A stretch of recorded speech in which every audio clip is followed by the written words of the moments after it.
طبعا نحن اليوم متواجدين في Em احدى îro حقول li zeviyekê المزارعين cotkaran amade ne ji bo şopandina proseya durîna werzê 2025 û 2026. طبعا Sûriyê ما îsal شهدته سوريا baranekê هذا wisa العام dît من ku bû امطار alîka cotkar حققت berhemekê نتائج baş bi جيده dest لاخوان bixin المزارعين.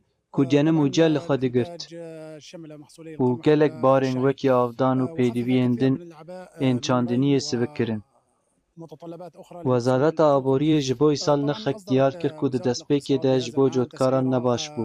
كانت في Lê البداية li pey محترمة wê لكل pêngavên المزارعين، لكن teşwîqê hatîn ji bo firotîna berhemên الإتباع genim bi بنظام nirxên ku تشجيعي em hêvî dikin لتسويق ji bo محصول wan cihê القمح razîbûnê لأسعار bin. أرضي إن شاء الله الأخوة المزارعين. Rêveberiya çandiniyê طبعا çavdêriya تقوم مديرية proseya الزراعة dirînê بمتابعة dike عملية الحصاد paşê ثم belgeya jêderê تقوم ji bo بقطع cotkaran مشهد derdixe. للأخوة المزارعين لتسويق محصول Da ku القمح firotina إلى genim مراكز bo السماد navendên wergirtina dexwîdan bi بشكل سلس hêsanî bi rêve وميسر إن biçe. شاء الله.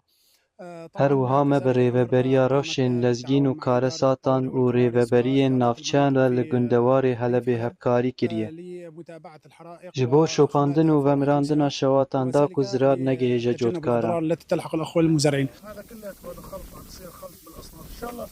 الحمد لله رب العالمين، موسم إن شاء الله كويس. الحمد لله ورز باشە و ساڵ سالەکە خێرەیە. ئەف تەولی هەفکردنا جۆران باندۆرە لە وەرزێ دکە لێ بنێزیکبوونا دوورینێرە نرخ دادکەون ئەلحەمدولیلا و ئەمڤەگەریان وەلاتێ خوا ومە جارەکەدن زەڤیên xwe çandin.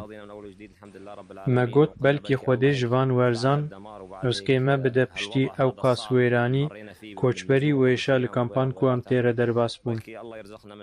Da ku em karibin mal û gundên xwe carektî ava bikin. والحمد لله رب العالمين.